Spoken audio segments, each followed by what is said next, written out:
गुरुवार को भारतीय जनता पार्टी हरियाणा की प्रदेश अध्यक्षा डॉक्टर अर्चना गुप्ता का रेवाड़ी में पहुंचने पर जोरदार स्वागत के साथ भाजपा द्वारा अभिनंदन समारोह का आयोजन किया गया। इस दौरान भाजपा जिला अध्यक्षा वंदना पोपली, विधायक लक्ष्मण सिंह यादव, अनिल यादव और कृष्ण कुमार सहित अन्य भाजपा के कार्यकर्ता मौके पर मौजूद रहे।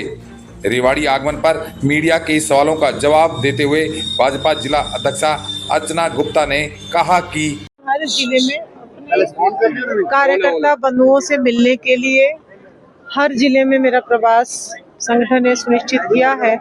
आज ये मेरा 15वां जिला है, तो हर जिले में मैं कार्यकर्ताओं से, जनप्रतिनिधियों से मिलने के लिए जा रही हूँ ताकि सबसे मेरा परिचय भी हो सके और सबसे मैं रूबरू हो सकूँ। आज रेवाड़ी जिले में भी अलग अलग स्थानों पर अलग अलग समाजों ने अलग अलग कार्यक्रमों का आयोजन किया। पूरे रास्ते में स्वागत सम्मान के कार्यक्रम किए और आज आप सबने देखा यहाँ पर भी बहुत बड़ी संख्या में कार्यकर्ता जो हैं उत्साह के साथ यहाँ पर आए हुए थे और सभी कार्यकर्ताओं को लगता है कि हम अपने अध्यक्ष के साथ फोटो खिंचवा लें और इतनी बड़ी संख्या में सबके साथ फोटो खिंचवाना संभव नहीं है, तो इस वजह से आपको भी जो थोड़ी सी परेशानी हुई मैं उसके लिए आप सबसे क्षमा मांगती हूँ। किस तरह से देखते हैं कि आप लगातार 19 वर्ष से आपका जिला आज मेरा 15वां जिला है, अभी मेरे 12 जिले नहीं। अच्छा है, पहले भी महामंत्री होने के नाते जिलों में प्रवास लगातार रहता ही था, संगठन के काम में मैं लगी हुई थी, लेकिन अब अध्यक्ष के तौर पर जिम्मेवारी और ज्यादा है और प्रवास की आदत तो पहले भी थी और अब ये है कि 27 के 27 जिलों में अच्छे से प्रवास हो जाए, हमारी नई टीम की रचना हो जाए और उसके बाद हम संगठन को मजबूत करने का काम करेंगे। कल आ रहे हैं तो क्या कहेंगे पूरी तैयारी को लेकर?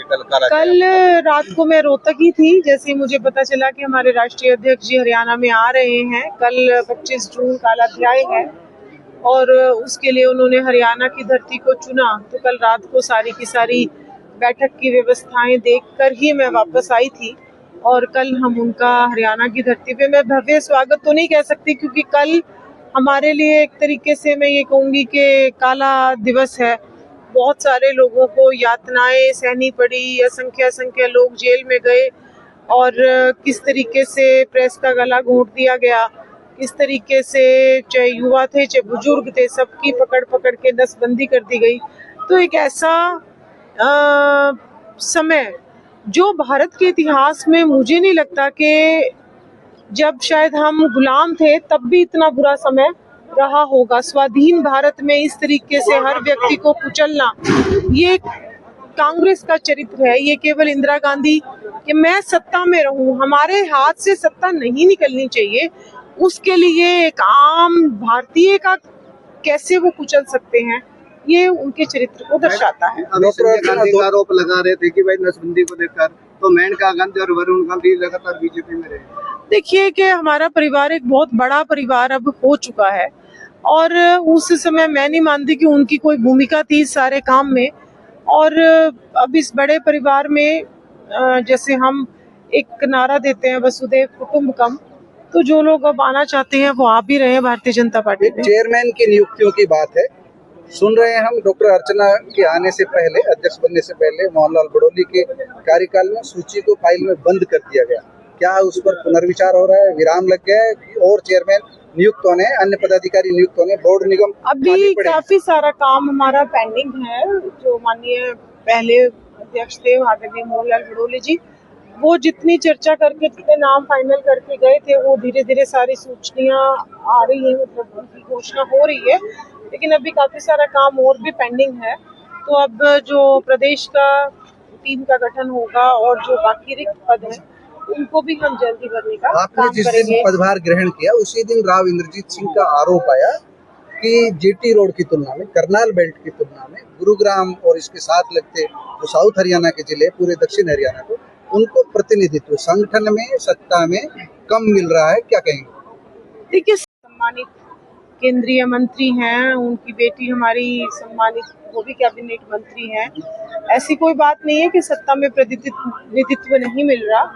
और जहां तक संगठन में प्रतिनिधित्व की बात है वो अब हम चिंता करेंगे, कोशिश करेंगे कि जो हमारे 27 संगठनात्मक जिले हैं, हर जिले से कोई ना कोई रिप्रेजेंटेशन जरूर हो। जिला पुराने चेहरे नजर आएंगे। जिला अध्यक्ष मोस्टली तो हमारे, क्योंकि मैं ही चुनाव अधिकारी थी, संगठन चुनाव अधिकारी भारतीय जनता पार्टी ने मुझे बनाया था महामंत्री होने के नाते, तो बूथ अध्यक्ष से लेकर जिला अध्यक्षों का चयन चुनाव हम कर चुके हैं।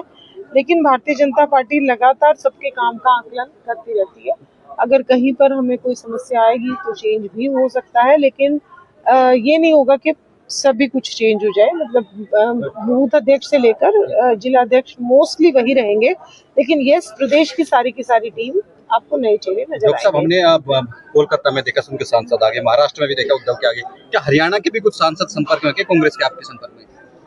अभी तो ऐसा मैं कुछ नहीं कह सकती। आप इसे उचित ठहराती है डेमोक्रेसी में जो सांसदों का जो आना हो रहा है देखो, भारतीय जनता पार्टी में? भारतीय जनता पार्टी एक विचार के साथ पार्टी खड़ी हुई है। आज भी हमारा कार्यकर्ता वर्षों वर्ष मेहनत करता है, तपस्या करता है। आपके सामने उसका उदाहरण नरेंद्र मोदी जी हैं, आपके सामने उसका, वही तो मैं बता रही हूँ कि उसका उदाहरण नायब सिंह सैनी जी है। लेकिन आज हम पश्चिम बंगाल में सत्ता में आए, पूर्ण बहुमत में आए।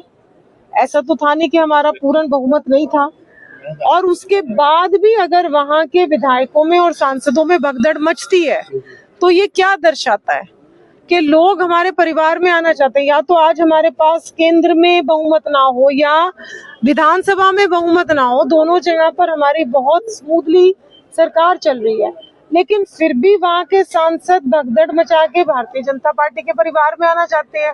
वहां के विधायक टीएमसी से टूट के हमारे परिवार में आना चाहते हैं। तो ये उन लोगों के सोचने का विषय है, मेरा सोचने का विषय थोड़ी ना है कि लोग हमारे पास क्यों आना चाहते हैं। आपके सोचने का एक विषय है, दक्षिण हरियाणा से जुड़ा है। हम लोग दक्षिण हरियाणा की रिपोर्टिंग कर रहे हैं, 50 साल से देखते आ रहे हैं। एक वादा रहता है कि SYL का पानी देंगे, यहाँ कपास होगी, यहाँ गन्ना होगा। ये 50 साल से सुनते आ रहे हैं। SYL का भी विषय, प्लीज मुझे सवाल पूरा करने दीजिए। अभी जो बात है, डेटा बता रहा हूँ मैं, जो दक्षिण हरियाणा को पानी मिल रहा है तो 1000 से लेकर के 2000 हेक्टेयर तक, महेंद्रगढ़ रेवाड़ी की तस्वीर बता रहा हूँ। सिरसा, फतेहाबाद, हिसार में करें तो वहाँ नहरी पानी की बात कर रहा हूँ मैं, वहाँ 1 लाख हेक्टेयर से ज्यादा है। ये तस्वीर बदरंग है शुरू से ही। 11 साल भारतीय जनता पार्टी को सत्ता में हो गए, आपके नोटिस में डाल रहे हैं। पानी के लिए क्या करेंगे आप? पानी के लिए देखो, हमारी तो कोशिश है ही है कि हम पंजाब इस बार जीते, और फिर पंजाब हमारा बड़ा भाई है और हरियाणा छोटा, उसका छोटा भाई है, और फिर जो उचित हो कि दोनों को बराबर उनके हिस्से का पानी मिले, ये चिंता करेंगे। लेकिन लंबे समय तक आपने देखा कि पंजाब में पहले चाहे कांग्रेस की सरकार रही, अब आम आदमी पार्टी की सरकार रही, और किस तरीके से वहां पर नशा हो, चाहे भ्रष्टाचार हो।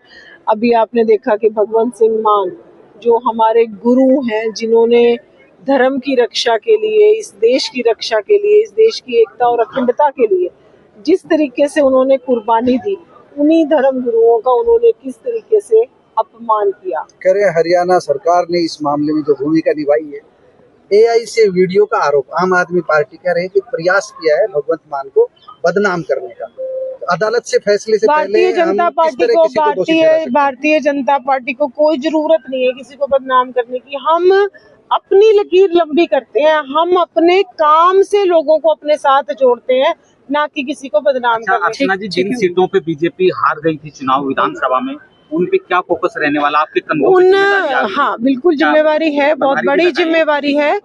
उन सीटों पे, जैसे स्पेशली हमारी रोहतक लोकसभा है, हमारी सिरसा लोकसभा है, तो जो भी सीटें हमारी, कुछ सीट्स हमने GT रोड बेल्ट पर भी हारी है, तो जहां पर भी हम हारे हैं वहां पर कैसे हमारे बूथ मजबूत हो, उसकी हम लगातार चिंता